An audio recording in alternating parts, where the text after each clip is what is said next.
Bismillahirrahmanirrahim. Dear students, Assalamu alaikum.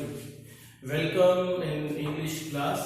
Today we have lecture number 2 and unit number 8. Today we have unit number 8 and that is the poem. Yes, poem number 2. First poem you have read, you have done it, and today is the second and last poem of this book. So, dear students, the name of the poem you are well aware about it. Stopping by woods on a snowy evening. Dear students, you have to keep a textbook with you. It's very important because these classes which we are taking here, you have to keep a notebook, a pen and a textbook as well. Because notebook, why? Because you are supposed to write the important points and queries or problems. If you have any regarding this lecture, you are supposed to be write down, and a book because we are going on with the book. This is a study classes, that's why we need a textbook as well. So we are on page number 81 and 82 today. So page 81 is about the poem Stopping by Woods on a Snowy Evening, and first this is Robert Frost is the writer of the poem. First we will learn about the poet. Dear students, the Robert Frost actually is a American poet. He was born in San Francisco on March 26, 1874. 26th March he born, and the year 1874. Actually, dear students, I want to tell you something about the poet that Robert Frost was a famous poet. He was born in San Francisco on March 26, 1874. He was an internationally acclaimed poet who won the famous Pulitzer Prize.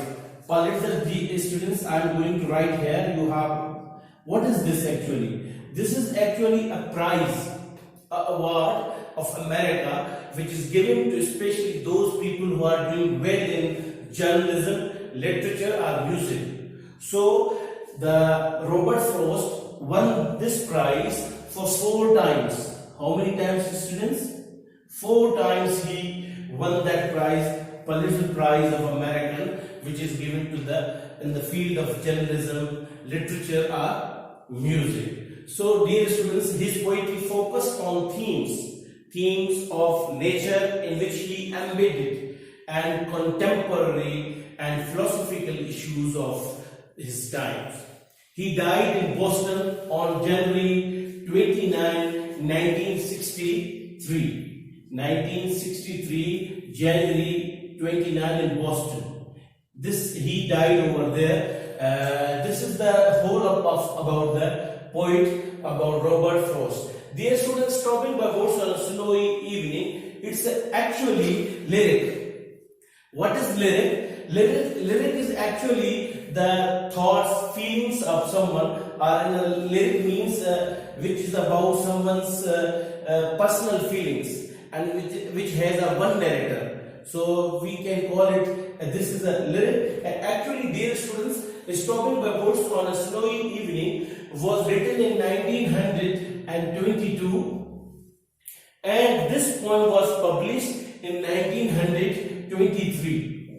Keep in your mind that Stopping by Woods on a Snowy Evening, which is written by Robert Frost, was written in 1922, and this poem was published in 1923. This is kind of lyric which is about someone's personal feelings, and about the poet. Poet was born in 26th March 1874 and died on 29 January 1963 in Boston, and he won the 4 times the Pulitzer Award, which is the famous award, great award of America.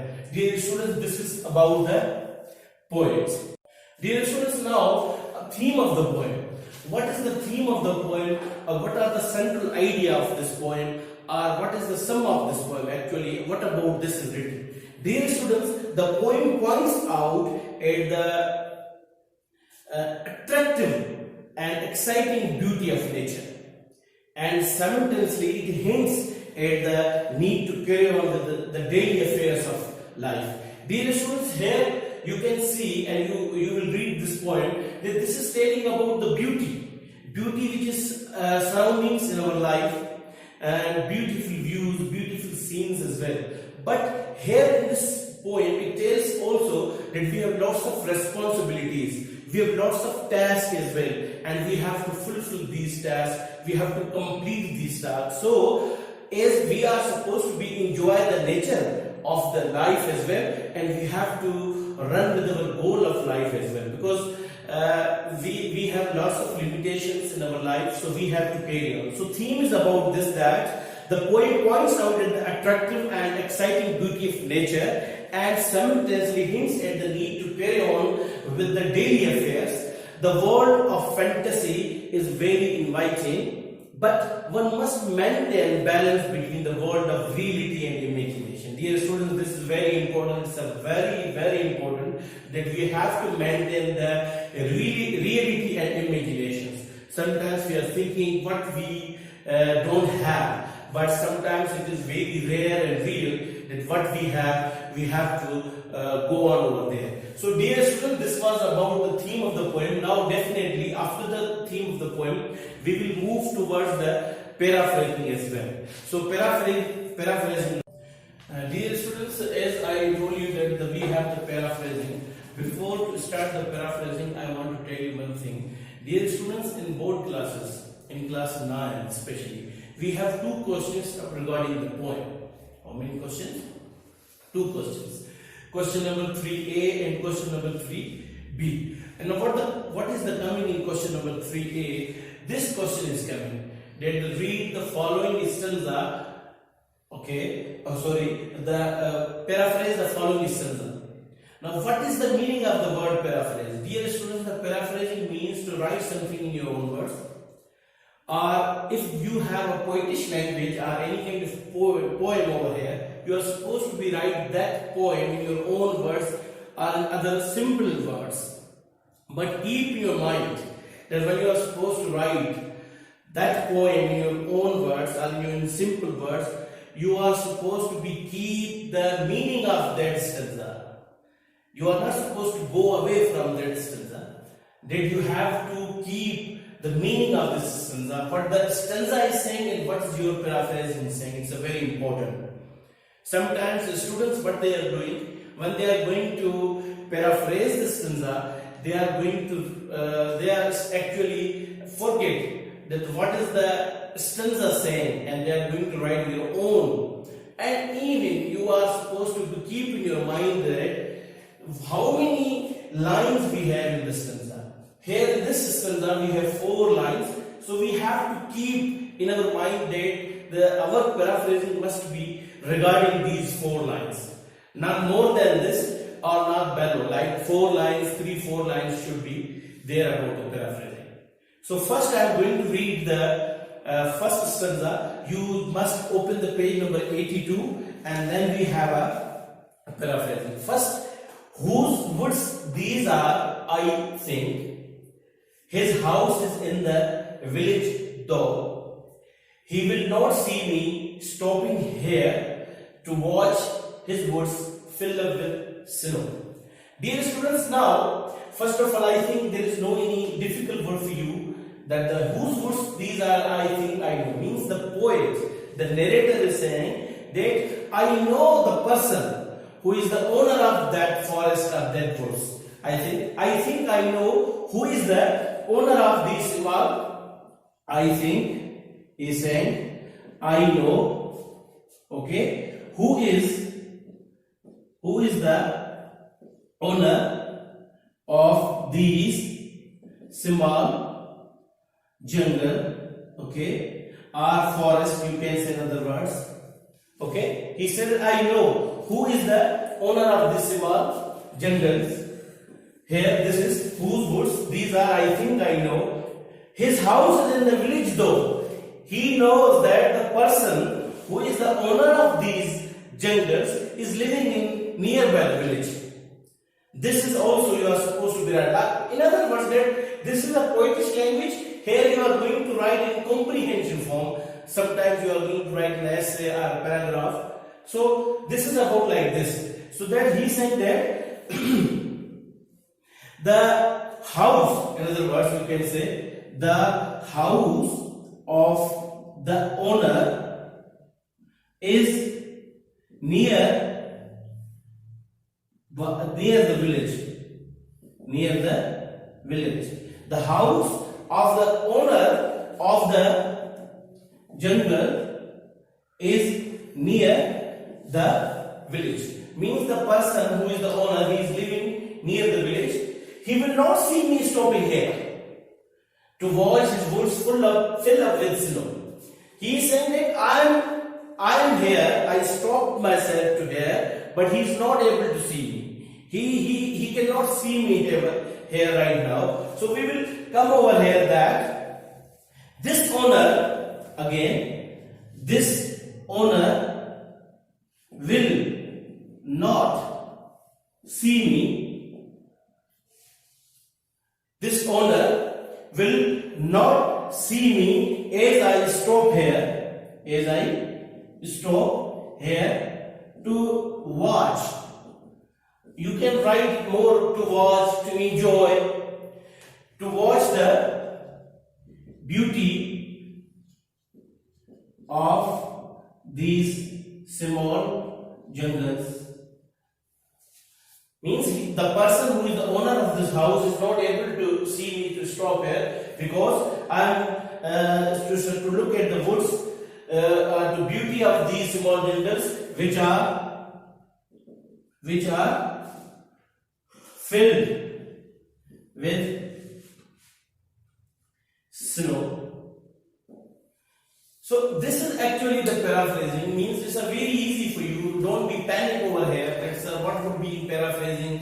How to write. Many students are asking me always. There's a paraphrasing is quite a difficult task, but I think it's a very easy for all of you.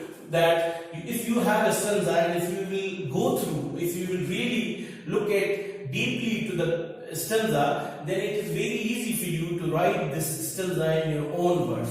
So dear students, this was the whole about the paraphrasing, as I told you. Now what you have to do, dear students, total we have the 4 stanzas here. How many? 4 stanzas. One paraphrasing has been done by me. Now the rest of the paraphrasing must be done by you, and definitely I will check it, try to do at home, do it practice. This is actually a practice. You know, practice makes man perfect. So if you will do practice a lot, it will be easier for you. So if you have even any question regarding the paraphrasing in a question answering session, you can ask me. We will move further over here. Dear students, now the stanza number 2. I will do the 2 stanzas. I will paraphrase, and then definitely the rest of paraphrasing will be at your side.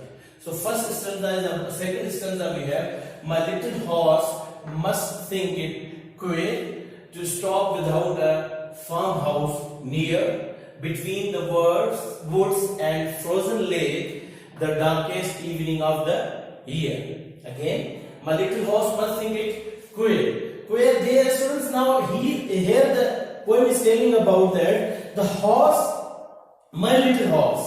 He said that my little horse. Now definitely he's talking about the horse. So my little horse thinks that it is a strange. Here the meaning of the quote is strange. What is the meaning of the quote? Strange. Yes, strange. He is saying that my horse must strange. That why he, means my master, made me to stop here. Yes, my little horse. Okay, good. Must think that. Must think that it is strange. It is strange. My little horse must think that it is strange to stop at this place. To stop this place. My little horse must think it queer to stop without a farmhouse near. He said, my little horse must think that it is strange to stop this place because there is nothing over there. There is no any house. There is no any farmhouse near. So why my master is made me to stop here? So definitely think that my horse will think about it. That why he made me. He thinks means he thinks, he means the horse now. He thinks, yes, he thinks it is strange because, why it is strange? It is strange because no farmhouse is near. Yes, it is, he thinks it is strange because there is no farmhouse close by. There is no farmhouse close by, yes, close by, nearby. Now dear students, now second, between the woods and frozen lake, the darkest evening of the year. Now where they stop, this is very important for you people, that where the writer stopped his horse between the woods and frozen lake, means if from one side there is a forest, there is a jungle, there is kind of woods, and in the second there is a frozen lake, because it's a winter season, then the lake is frozen. So he said between the woods and frozen lake. Here what we say, he thinks it is strange to stop at a place that is between the small forest and a frozen lake on the darkest evening of the year. Again, he thinks it is strange to stop. Who thinks? Again, the horse thing. He thinks that it is strange. It is strange to stop between the forest. You can say forest, jungle, okay? Between the forest and a frozen lake, okay, in the when, now it's a time when the darkest evening of the year, when in the darkest evening, so dear student, evening of the year, you can say right of the year. Dear students, now after the reading, now what is actually the paraphrasing? But it is very important for the students that the examiner, when he is going to read your paraphrasing, and definitely he has a stanza. So when he is going to read the stanza and then your paraphrasing, he must get full idea. The idea which is in the stanza, he must get full idea from your paraphrasing as well. So that's why I told you that you are not supposed to believe the topic. What the topic is about the stanza. My little horse mercy it to stop without a farmhouse near, between the woods and frozen lake, the darkest evening of the year. Here, my little horse must think that it is strange to stop this place. He thinks it is strange because there is no farmhouse close by. He thinks that it is strange to stop between the forest, yani jungle, and a frozen lake in the darkest evening of the year. There is no house, there is no farmhouse, and why my master made me stop here? So that's why he's in this stanza is talking about this horse, that he must be strange. So dear students, this was the paraphrasing of the stanza number 2. Now stanza number 1 done by me, stanza number 2. Now two stanzas are left. For example, he gives his hornless bells a shake to ask if there is some mistake. The only other sounds the sweep of easy wind downy flake. This is stanza number 3. Here is saying he gives his harness bells. You know, dear students, harness means the bell which is rounded in the neck of the animal or the horse. So he says he gives his harness bells a shake. Shake means to move. Yes. So when he made him to stop, he gave a harness bell to the master to ask if there is some mistake. Then why you make me stop? If any mistake done by me? Means he is thinking that might be the horse asked me like this question. The only other sounds the sweep means there was such kind of quietness over there. A silence was over there on that time, and there was no any sound, and 3 sounds were over there. How many sounds? Yes, 3 sounds. One was about the sound of the harness bells, and second, the easy wind means wind was blowing over all that time, and that was also a sound of wind, and downy flake. Downy means a soft flag, the boughs of the you can say about the snow. So it's of easy wind. Easy means a light, gentle one, and downy flake. The pieces of the snow, but the soft pieces of the snow was over there. It's called a downy flake. Number 4, the woods are lovely, dark and deep. The woods are lovely, dark and deep. Now here's the imagery. Figure of speeches. You have learned about that. We will discuss over on it later. The woods are lovely, dark and deep, but I have promises to keep. And miles to go before I sleep, and miles to go before I sleep. This is, dear students, in this stanza, in the last stanza, it is very important for you people to give attention over there. Yes, he said the woods are lovely, dark and deep. I agree. This nature is beautiful. It's so penetrating. It's so heart-touching. And I have promised, but I have lots of tasks to do. I have lots of work to finish that. And miles to go before I sleep. Means if I will sleep before sleep, I have miles to go. Now here in the sleep, dear students, 2 meanings are coming. One sleep meaning is that supposed to be get a rest. After the work, after the tiredness, if someone is doing a lot of work, hard work, he is getting rest to sleep. And second is, a sleep is going to convey the message to death. That if someone is in the world, he has to fulfill lots of tasks, he has lots of promises to do. So he said that I agree that this beauty is definitely attracting me a lot, and I wanted to stop here. I wanted to enjoy this beauty, but what I do, I have lots of work to do, and then definitely I have to go to sleep. So if we are here in this world, we have to work a lot. We have to fulfill our goal, aim of life as well. Then so dear students, this was the whole about the paraphrasing. 2 stanzas are done by me. 2 is your homework. You are supposed to do it at your home. The notes of these paraphrasing will be sent to you by me. By the WhatsApp group, as definitely you people are added in the WhatsApp group.